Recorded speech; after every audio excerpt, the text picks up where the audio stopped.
I came to the village of Aranmula in Kerala to witness one-of-a-kind heritage boat festival and to try one of the biggest vegetarian meals in the world. Kerala hosts many boat races, and there are plenty of temple feasts across India that feed thousands of people in one go. But what happens in Aranmula is beyond comparison. It feels like stepping into another reality. This is the Shri Parthasarathi temple, where the legendary vegetarian feast known as Valasadhya takes place. This is no ordinary temple meal. There is nothing quite like that anywhere else in India. Here, those who are fed arrive on traditional snake boats, and the meal doesn't begin until a special song is performed. We are now heading to the place where the boat race happens and also where everyone is practicing. It's going to be full of boats. Come, I'll tell you the story. What are all these boats about and the sadhya?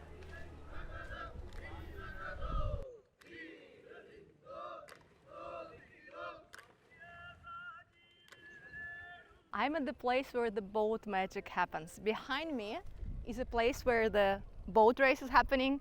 Just in front of me is the temple. Every day the boats arrive to the temple and they bring the rowers who go inside and who also attend the famous sadhya.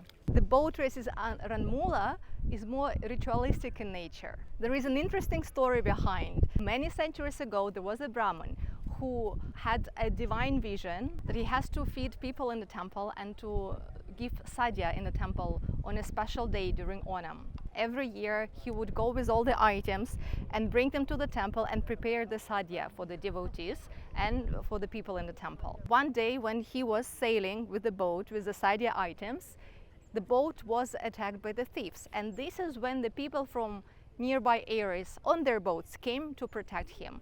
And the number of boats in protection grew year over year. If I'm not mistaken, currently it's 52 boats in total that come ritualistically, because there are no thieves on this river, then come and they protect the main boat. The story about the thieves is also the reason why we have snake boats today. It's called snake boats because of their shape, and apparently it has such a high tip so that the people who stay on top, they can observe if there are any thieves around, because they were guarding the sacred boat.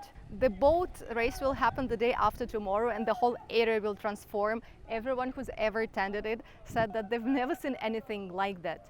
First, because of this beauty, you really feel like you're in a different place and in a different era, but also because, of course, because of the energy and the competitive spirit that comes into play. But while the boat race only happens on one day, the feast and the boat's arrival goes on for over 60 days. And as you could figure out, there are not just oarsmen on these boats, there are also singers.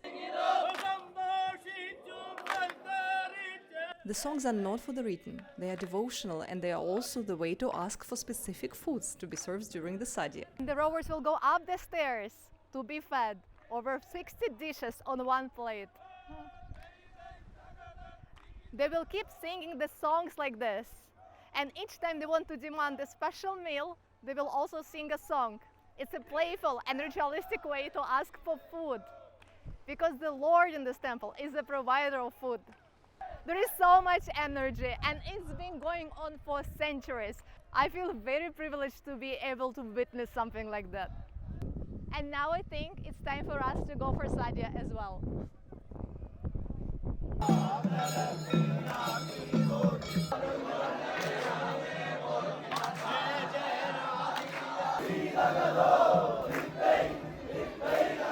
So the singing and feeding will keep going on and on for the bigger part of the day. As the new boat arrives, the rowers come out and they come right here up to the temple where the rituals and the ritual singing continues, and then they will go to one of those halls around where they will be fed. And to get every special item, they'll have to perform a special song.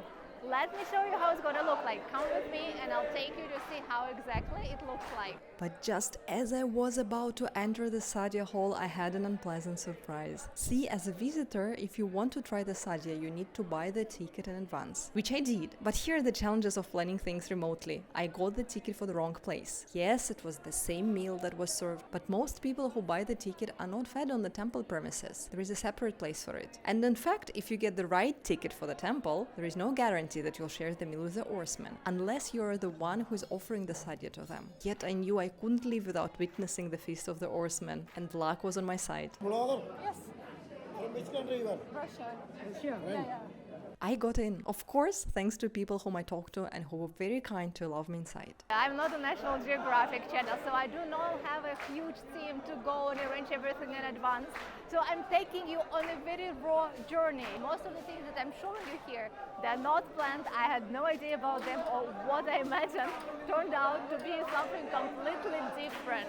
So here I am, witnessing the sacred meal in honor of the Lord of the Sri Parthasarathi temple in Aranmula. These are the dishes that are being served on the banana leaf. When oarsmen want a specific dish, they need to sing a particular song asking for it.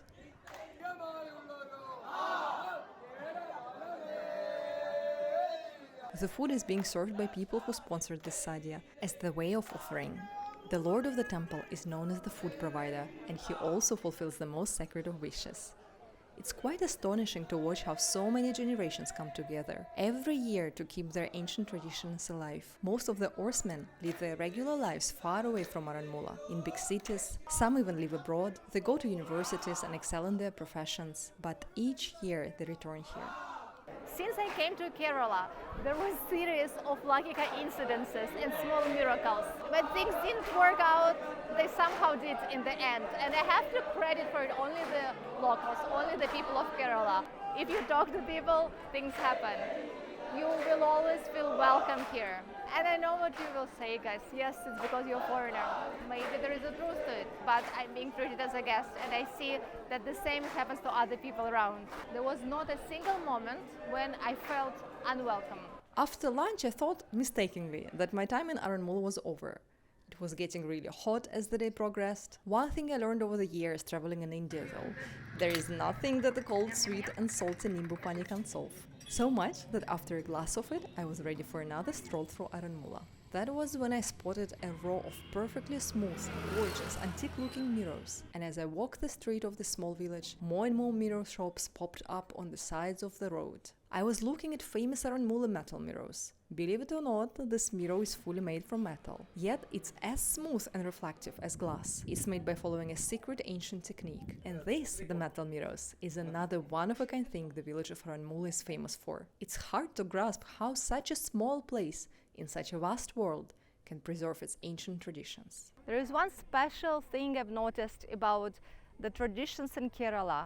These traditions are carried out by families over generations and over centuries. And this is exactly the case with the boats here as well. This is the member of the same family who actually carries the items for the sadhya. Of course, the sadhya that's prepared for 100,000 people is not what he makes, but the ritual is still there. And it's cherished and it's protected. My visit to Aranmula was just one of the unique experiences I had in Kerala during Onam. Make sure you're subscribed to my channel, Happily Globalized, because my next videos will take you deeper into Kerala's Onam traditions, and then far beyond to explore unique cultures and celebrations across India and the world.